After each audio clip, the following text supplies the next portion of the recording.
तो फाइनली ढूँढ ही लिया आपने। हाँ, मुझे उम्मीद थी आप ढूँढ लोगे। आज की इस वीडियो में मैं आपको बताऊँगा कक्षा 10 हिंदी नैतिक शिक्षा हरियाणा बोर्ड की किताब है आपकी और इसका पाठ नंबर 5 को आज मैं एक्सप्लेन करने वाला हूँ। पाठ का नाम है कर्मयोग की साधना। चलो शुरू करते हैं। मैं हूँ अजय और आप देख रहे हैं सीसीएल क्लास। देखो ये वाली जो किताब है आपकी, इस पूरी किताब का सॉल्यूशन आपको मिल जाएगा जिसके अंदर आपको हर एक चैप्टर के एक्सप्लेनेशन और साथ में क्वेश्चन आंसर इंपॉर्टेंट क्वेश्चन, ये वीडियोस भी मैंने बना रखी है पूरी किताब की और साथ में आपको जो है लिखे हुए भी मिल जाएंगे वेबसाइट के ऊपर। तो दोनों लिंक आपको डिस्क्रिप्शन में मिल जाएंगे, चेकआउट कर लेना। अब शुरू करते हैं इस चैप्टर को। इस प्यारे से चैप्टर के अंदर हमें मिलेगा क्या, पहले तो वो समझते हैं। एक तो जो है ना, आपको जो है किताब, जैसे ये पाठ हमारा खत्म हो जाता है, इस पाठ के बाद जस्ट अभ्यास के प्रश्न उत्तरों के बाद में दे रखा है गीता पाठ। वो गीता पाठ किसी पाठ से, उसमें से कोई क्वेश्चन नहीं आएगा, बट वो ज्ञान है जो आपको दिया गया है, वो इसी पाठ का हिस्सा है। सो इसी पाठ के अंदर मैं उसको पढ़ा दूंगा, आपको एक्सप्लेन कर दूंगा। ठीक है, तो वो बकायदा मैं बता दूंगा कि आपका यहाँ तक पार्ट था और उसके बाद ये अलग है। ठीक है, और जो स्टार्टिंग वाला जो पोर्शन है हमारा, उसमें से एग्जाम में आएगा, जो भी आएगा पहले वाले पोर्शन से, गीता पाठ में से कुछ नहीं पूछेंगे। बट हाँ, ये है कि आपको जो कर्म योग की साधना, इसके अंदर भी ऑलमोस्ट सेम सी चीजें मिलेंगी। गीता का अखंड ज्ञान आपको मिलने वाला है। चलो देखते हैं क्या ज्ञान भरा हुआ है यहाँ पे। गीता ज्ञान का सूर्य है। जैसे सूर्य के पास बहुत सारी ऊर्जा होती है, वैसे ही जो है गीता में के अंदर बहुत सारा ज्ञान है। ठीक है, इसीलिए कह रहे हैं गीता ज्ञान का सूर्य है। भक्ति रूपी मणि का भंडार है। इसके अंदर आप जान सकते हो भक्ति रूपी मणि का मतलब है भक्ति कैसे करी जाती है, कैसे हम भगवान को खुश, मतलब बहुत एक्सट्रीम जो ज्ञान है ना, वो इसके अंदर भरा हुआ है।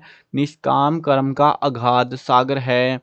गीता में ज्ञान, भक्ति और निष्काम कर्म जैसे तत्व रहस्य बतलाया गया। मतलब हम जो ज्ञान हमें मिल रहा है गीता में, या फिर हम भक्ति कैसे करें, हमारे जो कर्म है विफल कैसे हो जाते हैं, वो बहुत सारी चीज़ें हैं। तो वो जो चीज़ें हैं, वो सारी चीज़ें, उनके सारे रहस्य हैं इस किताब के अंदर, भगवत गीता के अंदर बताए गए हैं। वैसा किसी ग्रंथ में एकत्र नहीं मिलता। कहीं पर मिला हमें ज्ञान तो मिलता है, लेकिन वो ऐसे इकट्ठा एक किताब के अंदर नहीं मिलता वो सारा ज्ञान, जबकि इस किताब के अंदर हमें ऐसा मिलता है। आत्मा के उद्धार के लिए तो गीता सर्वोपरि ग्रंथ थी। इसके सिवाय यह मनुष्य को सभी प्रकार की उन्नति का मार्ग दिखाने वाला ग्रंथ भी है। यानी कि ये हमको क्या बताती है उद्धार के बारे में। आपने ये जो है महाभारत वाला जो युद्ध देखा होगा, जिसमें भगवान श्री कृष्ण उपदेश देते हैं, वही है उस समय जो उपदेश दिया था, उसी को गीता कहते हैं हम। तो वो जो उपदेश है उसमें कहते भी हैं वो कि जन्म भी मैं ही हूँ, मृत्यु भी मैं ही हूँ, जो भी कुछ है मेरा ही अनुसार चलता है। वो जो ज्ञान है, मतलब बेसिकली कहें तो आत्मा का उद्धार जो है, वो कैसे हम मुक्ति मिलेगी, वो सारी चीजें उसमें बता रखी है। वो सर्वोपरि ग्रंथ माना जाता है इसके अंदर। और अगर आपने इतिहास पढ़ा है या हिस्ट्री जो भी पढ़ा हो आपने, नो मैटर, बट आपकी हरियाणा बोर्ड में जो नई किताबें आई हैं ना, उसके अंदर क्या बता रखा है, तीसरे पार्ट के अंदर जो है वहाँ पे बता रखा है कि हर एक जो धर्म के लोग थे, उनका एक ही मकसद रहा है, मुक्ति प्राप्ति और उद्धार कह लो, या मुक्ति प्राप्ति एक ही चीज होती है। तो उसी उद्धार या मुक्ति प्राप्ति का जो सबसे बड़ा सोर्स बता रहे हैं यहाँ पे, वो क्या है, भगवत गीता है। जिसको बुक में उसमें सेल्वेशन भी लिखा हुआ है, इंग्लिश मीडियम वालों को बता देता हूँ, सेल्वेशन भी है। ठीक है ना, सेल्वेशन या मुक्ति। तो वो जो ज्ञान है ना, वो यहाँ पे आपको मिल जाएगा इस किताब के अंदर। और फल, आसक्ति, अहंकार, ममता से रहित होकर संसार के हित के उद्देश्य से कर्तव्य कर्म करना गीता का उपदेश है। अब गीता का उपदेश ये पूछ सकते हैं प्रोबेबली कि गीता का उपदेश क्या है। ये लाइन ध्यान रखना कि ये चार चीजें हैं। फल मतलब कोई परिणाम मिलेगा, आसक्ति जो भी हमें जो बोल सकते हो ताकत हो सकती है, अहंकार या फिर ममता से रहित, ये सारी चीजें जो है इनसे रहित होकर, इस ममता से प्यार से हर चीज को त्याग दो। बेसिकली तुम जो भी तुम पाना चाह रहे हो, हर चीज को त्यागते हुए तुम्हें संसार की भलाई के लिए काम करना है। और उसी को यहाँ पे बता रहे हैं, वही है गीता का सबसे महत्वपूर्ण उपदेश। ठीक है, मतलब तुम्हें सब कुछ त्यागते हुए संसार की भलाई के लिए कार्य करना है। मनुष्य दो तरह से सोचता है। पहली बात, काम करूंगा और उसका फल भी पूरा लूंगा। मतलब आप दिहाड़ी करते हो, मजदूरी करते हो या फिर नौकरी करते हो, आप सोचते हो ना, अब आपकी सैलरी मान लो 50,000 है मंथली, आपको कोई देने लग जाए 10,000 रुपये, तो क्या आप ले लोगे उनको या फिर नहीं? तो आपने भाई 50,000 के लिए काम किया है, तो काम करा है, तो उसका मैं फल भी पूरा लूंगा। ऐसे नहीं है कंजूसी कर लूंगा लेते टाइम पे। दूसरी बात, फल नहीं तो काम भी नहीं। ये भी बात है भाई, मस्त बात है ना, कि अगर तेरे को 10,000 देने तो मैं 10,000 का काम कर दूंगा। अगर मेरे को 50,000 का काम करवा के तू 10,000 दे रहा है, तो मैं 10,000 का ही काम कर दूंगा। तो बेसिकली यहाँ पे दो ही चीजें हैं, अगर काम करूंगा तो पैसे पूरे लूंगा, अगर जो है तू पैसे पूरे नहीं देगा तो मैं काम भी नहीं करूंगा तेरे लिए, ठीक है। तो यही बात होती है ना बेसिकली, तो वही चीज है। गीता का उपदेश है, कर्मण्येवाधिकारस्ते मा फलेषु कदाचन। ये सबने सुनी होगी ना ये लाइन। तो इसका मतलब क्या होता है, अभी तक हम सुनते सुनते आए हैं, मतलब भी समझ लो भाई। अर्थात काम करो किंतु उसका फल भगवान पर छोड़ दो, भगवान तुमको अपने आप फल दे देगा। तुम बस काम करते चले जाओ। जैसे क्या हो रहा है, अभी मैं यूट्यूब पे काम करते चले जा रहा हूँ, फल आ ही नहीं रहा, वो तो भाई पता नहीं कहाँ घूम रखा है, क्योंकि तुम सब्सक्राइब करते नहीं हो। अब सब्सक्राइब नहीं करोगे फिर भैया इनकम कैसे आएगी, प्रमोशन कैसे होगा, है ना। तो काफ़ी सारी चीज़ें हैं, बट कोई ना, ठीक है भैया, तुम्हारा मन है, तुम्हारी मर्जी है, तुम्हें नहीं करना मत करो, कोई ना। अब यहाँ पे जो है ना, वही चीज़ है, मैं क्या कर रहा हूँ, मैं अपना कर्म करते जा रहा हूँ, अपना काम करते जा रहा हूँ, फल भगवान दे देगा भैया जब मन करेगा उसका। अब फल की चिंता मत करो, फल की चिंता, अब आप काम करते जाओ बस। हाँ, ये नहीं है कि उल्टा पुल्टा करे जा रहे हो, कुछ भी बस ठोके जा रहे हो और सोच रहे हो भगवान तो अच्छा सा फल देगा। भाई जो मेहनत करोगे, जिस हिसाब से तुम काम करोगे, जिस लेवल पे, उसी के हिसाब से तुमको फल मिलेगा। काम करना अपने वश की बात है, हमारे हाथों में ना, हम काम करना चाहते हैं या पढ़ के सोना चाहते हैं ना, तो आपके हाथों में वो सारा। उसे करने के लिए मनुष्य स्वतंत्र है, उसके लिए कोई बाध्य नहीं होता। ऐसे मर्जी है भाई, करना है तो तेरे को कर, नहीं करना तो मत कर। मन चाहा काम मन चाहे ढंग से करने की उसे पूरी स्वतंत्रता। जैसे करना है भाई, तुझे आज एक वीडियो बनानी है, मेरे को 2 वीडियो बनानी है, 10 बनानी है, मेरी मर्जी भाई, जब जितनी बनाना चाहूँ मैं बना सकता हूँ। ऐसी कोई मजबूरी थोड़ी ना आई हुई है मेरे ऊपर। चाहे तो ना भी करे, चाहे तो मैं ना भी करूँ, वीडियो ना भी बनाऊँ, परंतु मनुष्य होने के नाते काम करते हुए ही जीना है। हमें काम करते रहना है, जो हमें करना अच्छा लगता है। तो वही मैं कर रहा हूँ भाई, आपको पढ़ाने का काम।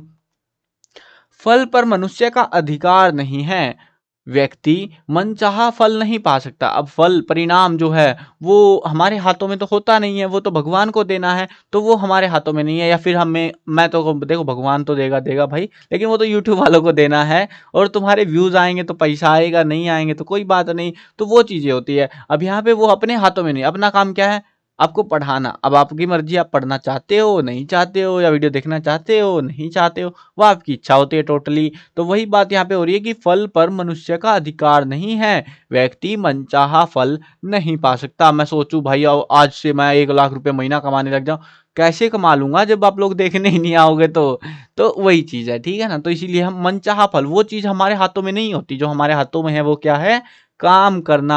आपके जीवन में भी ऐसी बहुत सारी चीजें हैं, हर चीज से आप रिलेट कर सकते हो। मैं अपने आप से रिलेट करके बता रहा हूँ आपको, तो आप भी अपने काम से या जो भी चीजें कर रहे हो उससे रिलेट कर सकते हो। जैसे आपने बहुत पढ़ लिया, स्कूल में पढ़े ही जा रहे हो, पढ़े ही जा रहे हो, और आपके हाथों में नहीं है फिर वो नंबर लाना। आपने लिख दिया अच्छे से, फिर भी हो सकता है नंबर पूरे ना आए, तो कुछ भी हो सकता भाई। यह निश्चित है कि किए जा रहे काम का फल तो मिलेगा ही, जो हमने करा है उसका फल तो मिलेगा। कमियां ज्यादा हो सकता है, वह जब मिलना है तभी मिलेगा, जितना मिलना है उतना ही मिलेगा, और जैसे मिलना है वैसे ही मिलेगा।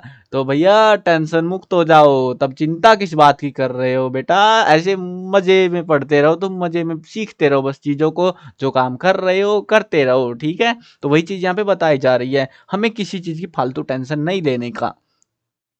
फल मनचाहा हो भी सकता है और नहीं भी। अगर हम सोचे भैया मैं 1 लाख कमाने लग जाऊं, अब मैं भी सोचता हूँ यार, सबके मन में ख्याल आता है ना, तो ऐसा हो नहीं सकता अभी के लिए। तो मैं कहता हूँ, मैं खुद कहता हूँ कि ऐसा नहीं हो सकता अभी के लेवल पे, बट इन फ्यूचर शायद हो भी जाए। तो वो मनचाहा फल है, हो भी सकता है नहीं भी हो सकता, पता लगे मैं, मेरे को कभी जिंदगी में मिले ही ना वो फल, तो कुछ भी हो सकता है। इसीलिए फल की चिंता न्यायकारी ईश्वर पर छोड़ देनी चाहिए, आपको बस कर्म करते जाने चाहिए, सारा ध्यान कर्म पर लगाना चाहिए। फल मीठा होता है यह मान लिया गया, पर कर्म की मिठास भी कम नहीं होती। हम जो देखो असली मजा कहाँ आता है, देखो मैं आपको लाइफ का एक मस्त सा ज्ञान देता हूँ, मैंने जो एक्सपीरियंस करा है उसके हिसाब से। तो एक्चुअली में जो है ना, हमें कभी भी मजा उस टाइम नहीं आता जब हमें जो लक्ष्य है हमारा वो हमें मिल जाता है। पूरा मजा जो है सफर का होता है। यानी कि अगर मैं सोच रहा हूँ कुछ भी, मान लो आपको कहीं पर जाना है, मान लो आपको पहाड़ की एक पहाड़ है उसकी चोटी पे जाना है, ठीक है, आपने रास्ता जो सफर तय करा है पूरा मजा उसी सफर में आएगा। और चोटी पे बैठ के तुम पसर लोगे भैया बोल लिया मेरा तो मैं तो बैठ गया यहीं पे सो रहा हूँ, तो वहां तक वहां पे मजा नहीं आ रहा कुछ भी, वहां तो पहुंच गया चल ठीक है, लेकिन जो पूरा मजा वो पूरे सफर का आएगा। यानी कि जैसे अभी मैं पढ़ा रहा हूँ ऐसे मेहनत करते जाऊंगा, जो जनरी कह रहा हूँ जर्नी में मुझे सीखने को मिले बहुत सारी चीजें, बहुत सारा ज्ञान, बहुत सारी चीजों का पता लगेगा। वो जो मजा है वो सफर में, वो अलग ही लेवल का होता है। अब मैंने मान लो मेरे को चाहिए था, मेरा जो टारगेट मैं बना के बैठा हूँ, अगर वो मेरे को मिल जाता है तो मेरे को कोई ज्यादा फर्क नहीं पड़ेगा उस टाइम पे, क्योंकि मेरे को एक्चुअली में मजा कहाँ आ रहा था, उस सफर के दौरान मजा आ रहा था।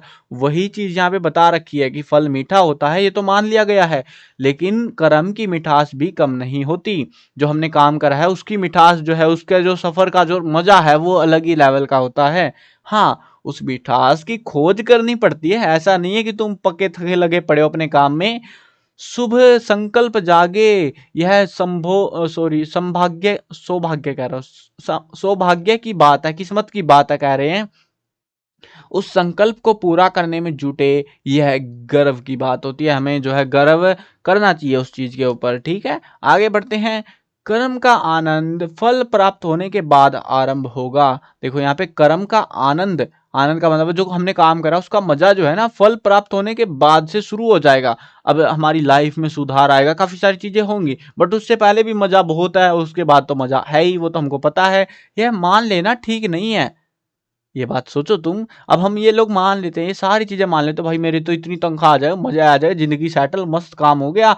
तो ये मान लेना ठीक नहीं है ये बात है कि तुमको जो है, जब तुम्हारा टारगेट अचीव हो जाएगा उसके बाद तुम्हें मजे ही मजे, नहीं, ऐसा नहीं होता। फिर भी जिंदगी ऐसी ही बीतती रहती है, पैसे बढ़ने से फर्क नहीं पड़ता ज्यादा। कर्म का अपना सौंदर्य होता है, जो हम काम कर रहे हैं उसमें अलग ही अल्टीमेट मजा आता है। जो लोग कर्म के सौंदर्य और आनंद से वंचित रह जाते हैं, यानी कि हम काम कर रहे हैं उसमें ऐसे बोरियत भरा काम लग रहा है हमको, हमें मजा नहीं आ रहा, हमें खुशी नहीं मिल रही उस काम को करते हुए, और फल ना मिलने पर झींकने लगते हैं, यानी कि हम जो है रोने लगते हैं कि हमें तो हमारा परिणाम जिसके लिए मेहनत करी है वो हमें नहीं मिला। या मान लो आपने काम करा किसी कहीं पर और उसको आपको उसके बाद आपको तनख्वाह नहीं मिली, तो वो चीज यहाँ पे बात हो रही है। तो हम उस टाइम पे झींकने लगते हैं, रोने लगते हैं, एक टाइप से दुखी होने लगते हैं। उनका सारा श्रम निराशा को जन्म देने वाला बन जाता है, उसकी जो सारी मेहनत है उसका परिणाम क्या होता है, निराशा। उस निराशा को आप खत्म कर सकते हो, अपने मन में बस फालतू के विचार हटा दो। जीवन परमात्मा का वरदान है और इसको सजने संवारने का साधन है कर्म, यानी कि मेहनत। टोटली ये चैप्टर के अंदर आपको समझ आ रहा है ना कि मेहनत करोगे तो सब कुछ मिलेगा, फालतू टेंशन नहीं लेने का जिंदगी में। किसी के विचार बहुत मंगलकारी हो सकते हैं, बहुत ही अच्छे हो सकते हैं, पर उनकी सराहना तभी हो सकती है जब वे कार्य का रूप लेते हैं। यानी कि आप तो बोल रहे हो कि मैं तो भला इंसान हूँ भैया, बढ़िया, ये मस्त चीज वो चीज, लेकिन एक्चुअल में देखो, अभी मैं अपने पर्सपेक्टिव से बताऊं, मैं आपको पढ़ा रहा हूँ, ठीक है। अब पढ़ाने के बाद में मैं बोलूं भाई मैंने जो वीडियो बनाई थी बहुत बढ़िया थी, आपको मजा आएगा, जरूर से मजा आएगा। अब वो तो आपको पता है ना मजा आ रहा है नहीं आ रहा है, तो वही चीज है कि उसकी सराहना हम तभी कर सकते हैं जब वो कार्य का रूप ले लेता है कि हाँ एक्चुअल में आपको मैंने पढ़ाया, आपको एक्चुअल में मजा आया, तब मैं मानूंगा, मैं भी दिल से खुश होऊंगा कि भाई हाँ चलो ठीक है, मेहनत अच्छी अपने लिए फायदेमंद हो रही है, आपको फायदा दे रही है, ठीक है। तो वही चीज है। ऐसा न होने पर उन विचारों की स्थिति जीर्ण अंगे सुभाषितम वाली होगी। भाई क्या यार, इन्होंने मजाक किरकिरा कर दिया बीच में, संस्कृत घुसेड़ के, है ना। चलो कोई ना, ऐसा होने पर जो है ना जी विचारों की जो स्थिति है हमारे, जीर्णम अंगे सुभाषितम, यानी कि वो जो है हमारा शरीर खुश हो जाएगा उस स्थिति में, अगर हमारा कार्य का रूप ले लेते हैं ना वो चीज, वो हमारा अंग अंग खुश हो जाएगा, हम बिल्कुल खुशी महसूस करेंगे, वो चीज शायद यहाँ कही गई है। आगे बढ़ते हैं। कर्म की सारी प्रक्रिया में आनंद लेने वाला व्यक्ति कर्म के पथ पर पहला कदम बढ़ाता है। यानी कि सारी प्रक्रिया, पूरी प्रक्रिया उनको करनी है, उसमें आनंद लेना है, तो उसमें जो है ना उस पूरी प्रक्रिया के दौरान वो जब पहला कदम बढ़ाता है तभी से प्रसन्नचित्त रहने लगता है, तभी से उसको खुशी मिलने लगती है कि हाँ एटलीस्ट मैं वो काम कर रहा हूँ जिससे किसी को फायदा हो रहा है। अब मैं देखो एक्चुअली में काम करने का सेंस क्या है कि हाँ बहुत सारे स्टूडेंट को फायदा होगा, इसीलिए मैं ये काम कर रहा हूँ। ऐसे तो मेरे पास ऑप्शंस बहुत सारे थे, ठीक है। चलो फिर मैंने मगा चलो यार ये चीज भी करनी चाहिए, बीच में मैंने स्लो कर दिया था बट फिर वापस आ गया मैं। देखो फल पाने की अवस्था तक पहुंचते पहुंचते वह आनंद के सागर में तैरने लगता है, उसको खुशी, अल्टीमेट खुशी मिलने लगती है, क्योंकि उसको उसका परिणाम, उसका फल मिलने वाला है। बस वह कर्म को ही पूजा, आराधना और उपासना मानता है। उसके हिसाब से क्या, वो कर्म ही उसका सब कुछ है। उसे इस बात की परवाह नहीं होती कि फल क्या मिलेगा, कब मिलेगा, कितना मिलेगा। जैसे अब मैं काम कर रहा हूँ, मेरे को क्या पता भाई कब मिलेगा। अब मैं बोलूँ भाई मेरे 1 लाख सब्सक्राइबर करवा दो, तुम तो करवाने वाले हो नहीं, तो मेरे को क्या पता कब मिलेगा। हो सकता है 1 साल लग जाए, हो सकता है 10 साल लगवा दो तुम, तो वो तुम्हारे ऊपर निर्भर करता है। तो वही चीज है, हमारा काम क्या है, कर्म करना। तो फल क्या मिलेगा पता नहीं भाई, कब मिलेगा पता नहीं, कितना मिलेगा वो भी पता नहीं। फल प्राप्त ना हो तो भी वह घाटे में नहीं रहता, क्योंकि वह कर्म का पूरा आनंद ले चुका होता है। उसने जो काम करा, उसका जो मजा है ना, वो तो मिल गया उसको, पैसा आए ना आए। तो वही चीज है भाई। और यदि मनचाहा फल मिल जाता है, अगर मैं सोच रहा हूं वो और मिल गया, तो भाई मजा आ, मजे ही मजे फिर तो कर्म का आनंद दुगुना हो जाता है। ये आप, मैं देखो, मैं पूरी स्टोरी लाइन को, पूरी बातों को अपने से रिलेट करके बता रहा हूँ। आप अपने आप से रिलेट करके देखना, आप समझना, महसूस करना वो चीजें। और ये चैप्टर बहुत अल्टीमेट लेवल का भाई, मतलब बहुत खूबसूरत सी बातें यहाँ पे बताई गई हैं। आप अपने आप से रिलेट करके देखना, जो चीज आप कर रहे हो आप रिलेट कर पाओगे, एग्जैक्टली रिलेट कर पाओगे आप आराम से। और उसको महसूस करना फिर कि आपको एक्चुअली करना क्या है। कर्म का आनंद लेना उसके व्यक्तित्व की विशेष शैली बन जाती है। सकाम कर्म करने पर कामना की पूर्ति ना हो तो बड़ा कष्ट होता है, कामना पूरी हो जाए तो सुख भी मिलता है। किंतु कर्म करने में ही रुचि हो और फल की आशा छोड़ दे तो मनुष्य भवन बंध भव बंधन से छूट जाता है। यानी कि उसको जो है कोई टेंशन नहीं पड़ती, कोई फर्क नहीं पड़ता भाई, अगर उसको अपने काम करने में मजा आ रहा है तो। इसीलिए तो कहते हैं, आपने बहुत सारी चीजों में, कहानियों में, फिल्मों में, अलग अलग जगह सुना होगा कि भाई तेरे को क्या पसंद है करना, ये काम करना पसंद है, यही करना, तुम जिंदगी में जरूर तरक्की हासिल करोगे। तो वो चीज क्या है, उसको जो है उस सफर का मजा आ जाएगा वहां पे। आगे मिले ना मिले वो अलग बात है। चलो, लेकिन ऐसा होता नहीं है, मिल ही जाता भाई, लेट से, पहले से मिल ही जाता उनको कहीं ना कहीं से। जब कर्म की प्रक्रिया में ही आनंद लेने का आभास हो जाता है तो समस्त शक्ति कर्म की कुशलता पर केंद्रित हो जाती है। हमें कर्म को कितना बेहतर, कुशलता मतलब है बेहतर बनाने में हमारा पूरा ध्यान हो जाता है उस टाइम पे। ऐसा व्यक्ति कर्म योगी के रूप में पहचाना जाता है। उसको हम क्या कहते हैं, कर्म योगी कहते हैं। उसके व्यक्तित्व में नित्य निखार आने लगता है। वह हानि लाभ, जय पराजय, सुख दुख से समता कर पाता है। यानी कि उसके लिए लाभ हानि, जय हार जीत, सुख दुख कोई मायने नहीं रखता। उसको बस वो जो काम कर रहा है उसी में मजा आ रहा है। समता का भाव नहीं होगा तो विषमता कहाँ से होगी। विषमता सारे उद्वेगों की जड़ है, सारे दुखों की जड़ कह सकते हो आप है। विषमता में रहते कर्म योगी बनना संभव नहीं होता है। कर्म फल से मुक्ति नहीं होगी तो जन्म मरण का चक्कर हमारा चलता रहेगा। मुक्ति प्राप्त नहीं होगी तो कर्म योग की साधना कठिन नहीं है, पर उसमें स्थिरता का कोई स्थान नहीं है। हमारा दिल, हम जो है, मान लो हम कुछ नहीं कर रहे, ढंग से कुछ नहीं कर पाए, हमारा दिल दिल कह रहा है और हम कुछ कर नहीं रहे, तो भैया आपका, आप हमेशा यही दिक्कत में रहोगे, तुम अटके पड़े रहोगे, आपकी जिंदगी अटकी सी पड़ी रहेगी। कर्म को सुंदर से सुंदर ढंग से श्रेष्ठ बनाकर संपन्न करने वाला सौभाग्यशाली कर्ता होता है, जो काम करता है अपना। ऐसे कर्मशीलों ने ही हमारे भारत को कर्म भूमि, यज्ञ भूमि, योग भूमि बनाया है। ऐसे ही जो है बहुत सारे लोग अपने कामों को करते हुए देश को महान बनाने का काम कर रहे हैं। अब यहाँ पे कर्म का विधान करने वाले वेद, यजुर्वेद में भी कहा गया है, ये बात कही गई है। क्या कह रखा है भाई, ये कुर्वन है त्रेन, भाई पढ़ा नहीं जा रहा। कुर्वन कुर्वनेत्रेव, वे अजीब सी संस्कृत यार। कर्माणि जिजीविषेत सतम समाह है। ये यजुर्वेद में से लिया गया, 40वां श्लोक दूसरा अध्याय, नहीं 40वां अध्याय दूसरा श्लोक है शायद से ये। चलो, ऐसी कुछ लाइन है भाई, ठीक है ना, ये मेरे से नहीं बोली गई क्योंकि मैंने संस्कृत पढ़े हुए अरसा बीत चुका है। इसका अर्थ क्या, अर्थ समझते हैं हम। 100 वर्षों तक कर्म करते हुए ही मनुष्य जीवन जीने की अभिलाषा करे।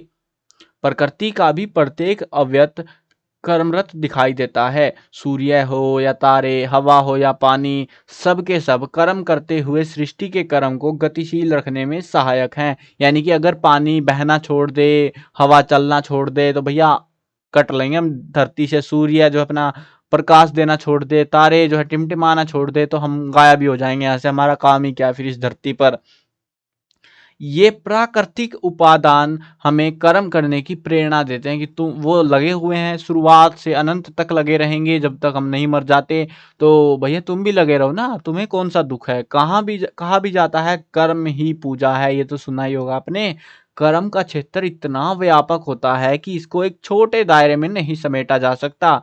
मानव सभ्यता के विकास की कहानी कर्म की कहानी है। हमने काम किया तो हमारा विकास हुआ, काम नहीं करते तो कहाँ विकास होता है। हम भी आज भी हुला हुला हु ऐसे करते रहते फिर जंगलों में ना, तो हमारा विकास नहीं हो पाता, हम वही जंगली बने रहते अब भी। तो ये हमारी कर्म थे, जो हमने मेहनत करी, उसी की ये पूरी कहानी है। हमारी सभ्यताएं बनी और आगे हम तरक्की करते चले गए। यदि मानव कर्म ना करता तो उसके पास वह सब नहीं होता जो आज वह पा चुका है। इसीलिए कर्म के प्रति रुचि जगाने के लिए श्रीमद् भगवत गीता में वासुदेव कृष्ण ने अर्जुन को उपदेश देते हुए कर्म कुशलता को योग का प्राय माना। योग कर्म सुकौशलम।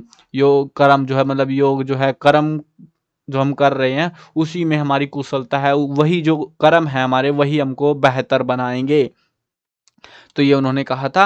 अब ये यहाँ पे यहाँ तक का जो आपका चैप्टर है, ये है आपका चैप्टर, इसमें से ही क्वेश्चन आएंगे ऊपर वाले पोर्शन में से। अभी जो है आगे एक्स्ट्रा जो पोर्शन दे रखा है हमको सिखाने के लिए, सिर्फ ज्ञान दे रखा है एक्स्ट्रा, तो वो हम पढ़ लेते हैं गीता पाठ। तो पाठ में दे रखा तो कोई लॉजिक तो होगा भाई, एग्जाम में नहीं आएगा कोई बात नहीं, आपको सीखने को मिलेगा एटलीस्ट। चलो देखते हैं क्या ज्ञान है। 13वां अध्याय है गीता में से, देखते हैं क्या बोला गया है। गीता के 13वें अध्याय का नाम क्षेत्र विभाग योग है।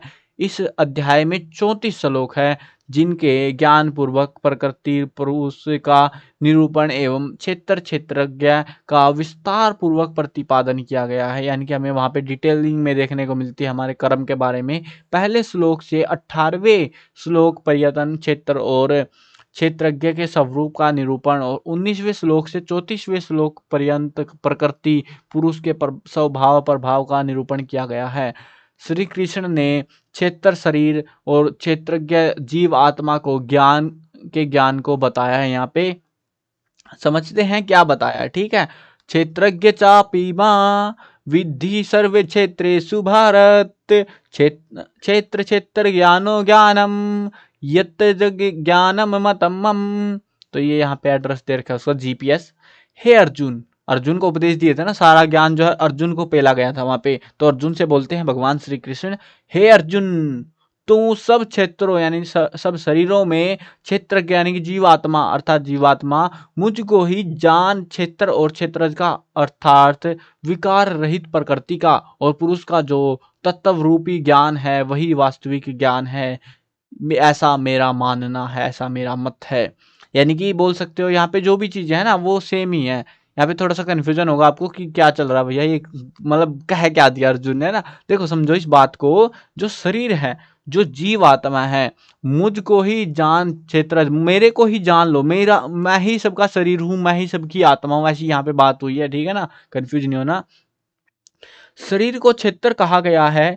शरीर अनेक हैं, उनमें पर पृथक पृथक जीवात्मा निवास करते हैं। सबको पता है भाई अलग अलग आत्मा होती है सबकी। पृथक पृथक शरीरों में जीव आत्मा है, वे वस्तुतः एक परमात्मा के ही रूप हैं, वो ये बताने की कोशिश कर रहा है। क्षेत्र की भिन्नता किंतु क्षेत्रज्ञ की एकता, इस बात की जानकारी रखने वाले ज्ञानी हैं। वो ज्ञानी लोगों को सब पता है इसके बारे में। क्षेत्रज्ञ को समझते ही सभी प्रकार के भ्रम दूर हो जाते हैं। जब हम हमारे आप को समझते हैं, हमारी आत्मा और बाकी जीवों की आत्मा को समझ लेते हैं ना, तो हमारे सारे भ्रम दूर हो जाते हैं उस टाइम पे। तो ये यहाँ पे बताया गया, थोड़ा सा कंफ्यूजन है, थोड़ा सा मतलब कॉम्प्लेक्स सा चीज लगेगी आपको भी भाई क्या बोल दिया, बट हाँ समझोगे आराम से तो समझ आ जाएगा आपको, ठीक है।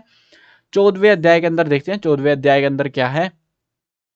गीता के 14वें अध्याय का नाम है गुणत्रय विभाग योग है। इस अध्याय में 27 श्लोक है। देखो ये अध्याय है, अध्याय के अंदर श्लोक होते थे, पहले संस्कृत लिखी होती थी ना, संस्कृत श्लोकों में लिख रखी है। उसका हिंदी ट्रांसलेशन तो बाद में हुआ, बहुत बाद में, अभी कुछ 150 साल पहले करा होगा, 200 साल पहले, ज्यादा पहले नहीं हुआ था, ठीक है। तो इसके अंदर 27 श्लोक हैं, जिनमें प्रकृति के गुणों और भगवत प्राप्ति के उपायों का निरूपण किया गया है।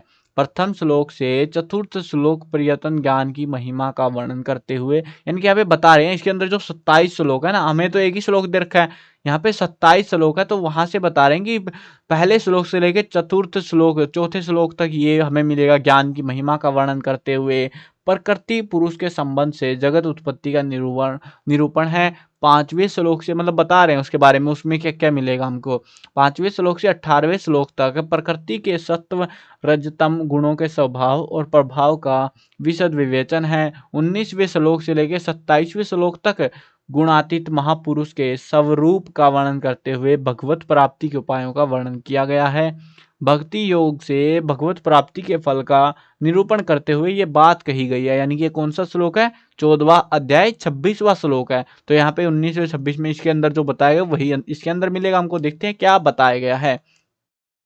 माचयो अव्यभिचारेण भक्ति योगेन सेवते सगुणासन समतियत तयतान बरहम भूया। भाई कितनी बड़ी लाइन स्पेलिंग बना दी उन्होंने। कल्पते, तो ये जो है यहाँ पे इसका मतलब क्या है देखते हैं। जो पुरुष बिना किसी विकार के भक्ति भाव से मुझे यानी ईश्वर को भजता है, यानी जो अपना बिल्कुल दिल लगा के भगवान की पूजा करता है, वह इन तीनों गुणों सत्व रज और तम को लांग कर ब्रह्म को प्राप्त होने के योग्य हो जाता है। यानी कि सारी चीजें जो है इनको उनसे बाहर निकल जाता है। केवल एक परमेश्वर को ही सर्वश्रेष्ठ माने, उसी को स्वामी परम आश्रय माने, सर्वस्व माने, यह विकार रहित भाव से अनन्य प्रेम है, अनंत प्रेम कह सकते हो। इस प्रेम में ना तो कोई स्वार्थ है ना ही कोई अभिमान, यह निर्दोष पूर्ण और अटल हो। निष्काम भाव से प्रभु की आज्ञा मानकर कर्मत रहे, काम करते रहें। सर्वांतर्यामी ईश्वर के प्रति इस प्रकार समर्पित रहने वाला व्यक्ति प्रकृति के तीनों गुणों से प्रभावित नहीं होता। ऐसा साधक ब्रह्म ज्ञान का अधिकारी हो जाता है, उसको बहुत ही अल्टीमेट ज्ञान मिलता है। बेसिकली यहाँ पे ये बात कही गई है कि तुम अगर भगवान को बिल्कुल दिल से पूजते हो, बिल्कुल बिना किसी छल कपट के, तो भगवान तुम्हें बहुत सारा जो है ज्ञान देगा। और वो जो है अगर तुम उन चीज़ों से, ये सत्व रज और तम, अंधकार से, प्रकाश से, झूठ से, ऐसी बहुत सारी चीज़ें, तो उनसे जब तुम बाहर निकल आओगे ना, तो तुम्हें मिलेगा ब्रह्म ज्ञान, अल्टीमेट ज्ञान मिलेगा। ये चीज़ ये आपके इतिहास के अंदर चैप्टर 3 के अंदर एक्सप्लेन भी है, कहीं ना कहीं थोड़ा सा मतलब डिस्क्राइब कर रखा है उसको वहाँ पे। तो वो चैप्टर पढ़ोगे तो समझ आ जाएगा तुमको। ठीक है, चलो आगे बढ़ते हैं। 15वें अध्याय में पढ़ते हैं। 15वें में क्या है? गीता के 15वें अध्याय का नाम पुरुषोत्तम योग है।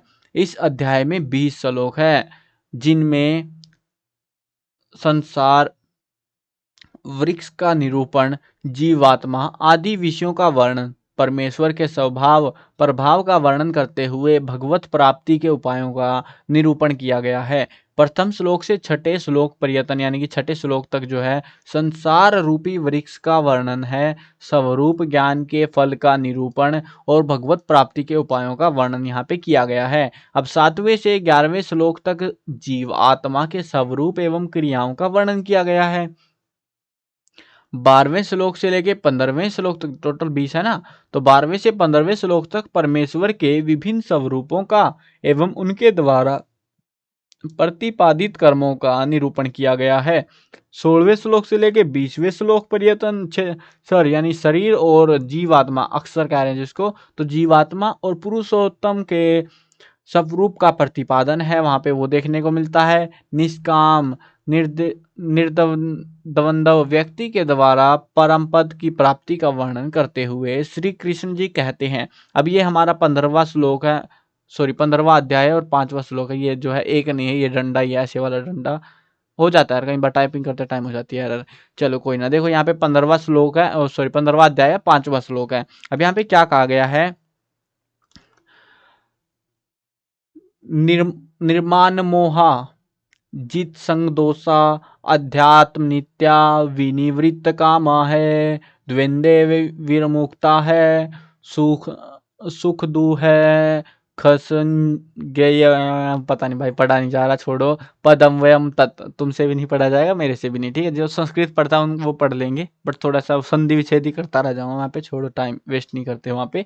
चलो आगे बढ़ते हैं। इस लाइन का मतलब समझते हैं। टोटली हमारा कंक्लूजन ये है, जो बात हो रही है वो समझाने की कोशिश है हमको। ठीक है, जिनका मान और मोह नष्ट हो जाता है, यानी कि जिनका लालच कह सकते हो तुम एक तरीके से, तो वो जब नष्ट हो जाता है, जिसके आसक्ति रूपी दोष को जीत लिया है जिसने जो है, और जिनकी नित्य स्थिति परमात्मा के स्वरूप में है, तथा जिनकी कामनाएं पूरी तरीके से नष्ट हो चुकी है, यानी कि आपको मन कर रहा है ये लो, ये भी सामान ले लूं जिंदगी में, ये भी ले लूं, तो जब आपकी सारी इच्छाएं ही खत्म हो जाती हैं, ऐसे ही सुख दुख नामक द्वंद्वों से विमुक्त ज्ञानी जन उस अविनाशी परम पद को प्राप्त होते हैं। वही लोग जो है, बोल सकते हो अल्टीमेट ज्ञान मिलता है उनको।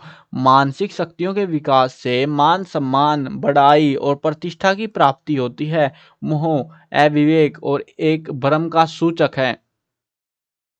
साधक मान और मोह से रहित हो उसे आसक्त जनित दोषों पर विजय प्राप्त करनी चाहिए। वह नित्य परमात्मा स्वरूप के में लीन रहे। मान अपमान, स्तुति निंदा, अप्रिय अप्रिय आदि द्वंद्वों से वो मुक्त रहे। मोह रहित, अज्ञान रहित और मुक्त पुरुष ही परम पद को प्राप्त होते हैं।